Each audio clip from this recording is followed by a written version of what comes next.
আসসালামু আলাইকুম। আশা করি সবাই অনেক ভালো আছেন। আলহামদুলিল্লাহ আমরা আল্লাহর অশেষ রহমতে ভালো আছি, সুস্থ আছি। কিন্তু যেই ঝড় তুফান হচ্ছে, জানি না যারা গ্রামের ওইদিকে বাস করে তাদের কি অবস্থা। আল্লাহ তুমি সবাইকে হেফাজতে রেখো। আর সবাই দোয়া করবেন। আমরা তো তাও বিল্ডিংয়ে বসে বুঝতে পারি না, তারপরও আমাদের যে পরিমাণ বাসার সামনে পানি হয়ে গেছে আপনাদের একটু পরে দেখাবো নে।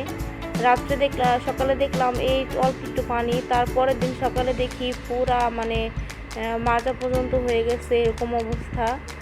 তো আমাদের না যেভাবে দিনটা যাবে, কিন্তু যারা গ্রামে থাকে অনেকের গ্যাস নাই, নাই চুলা সব ভিজে গেছে, তাদের কত কষ্ট হইতেছে গরু ছাগল নিয়ে।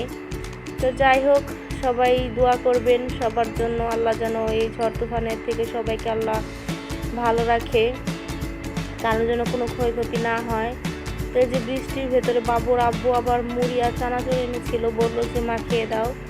তারপরে একটু সন্ধ্যাবেলা এই যে মুড়ি মাখাচ্ছিলাম, ভাবলাম যে বৃষ্টির ভিতরে আর কী করবো, বসে বসে মুড়ি খাই। তো যাই হোক, বৃষ্টির ভেতরে কিন্তু মুড়ি আর খিচুড়িটাও অনেক ভালো লাগে। এই দেখেন কি পরিমাণ পানি হয়ে গেছে আমাদের এখান দিয়ে, কিন্তু অনেক উঁচু, তারপরেও আমাদের এখান দিয়ে এমন পানি হয়, কিন্তু তারপরে এত পরিমাণ বৃষ্টি আর ইসের কারণে দেখেন এই গলিটা পুরো পানিতে অর্ধেক হয়ে গেছে। আর একটু হলে কিন্তু ভিতরে উঠে যাবে এমন অবস্থা, অনেক পরিমাণে কিন্তু পানি হয়েছে। আর এখান দিয়ে যাদের বাসা একটু নিচু তাদের যে কি অবস্থা দেখেন, আমার গেটের অর্ধেক পরিমাণ পানি হয়ে গেছে। তো পানিগুলো দেখতে ভালোই লাগতেছে, তারপরেও তো কত পরিমাণ কষ্ট। ওই যে দেখেন একটা লোক যাচ্ছে, তাহলে বুঝেন যে কত পরিমাণ পানি। ওই দিকটা একটু কম, আমাদের এদিক দিয়ে একটু বেশি পানি, ওই রাস্তা পর্যন্ত পানি, তারপর আবার একটু পানি নাই। কিন্তু আমাদের এই গলিটা দিয়ে একটু পানি বেশি হয়, আর পিছনে আরও 2-3টা গলি আছে, ওদিক দিয়ে একটু পানি বেশি হয়। এদিক দিয়ে মনে হয় একটু নিচু, এই জন্য।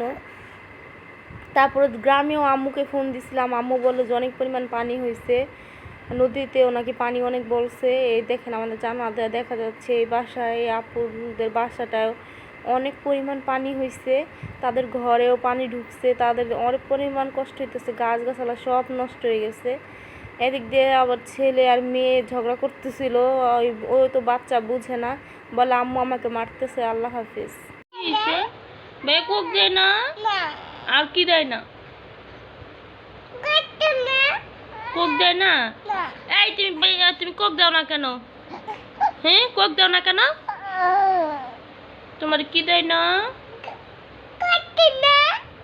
আর কেমনে মারে? এমনে মারছে তোমারে? কই মারছে? কে মারছে? বাবু? এ বাবু, তুমি আপুরে মারছো কেন? এ যা আবার মারে, দেখছো? আহারে আহারে আহারে, মাইরো না, তোমার ছোট্ট ভাইয়া না। কই মারছে? এমনি মারছে? আবার মারে? আহারে, কোকও দেয় না, কোক খাইয়ে ফেলাইছে। ওই কোক খাইছে? কিভাবে খাইছে? এমনি কোক দেয় না, আর কি দেয় না তোমারে? মজাও দেয় না, সব খাইয়ে ফেলায়।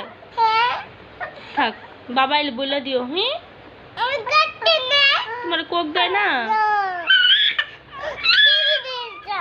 আমি নিয়ে আসবো, আমারও তো দেয় না।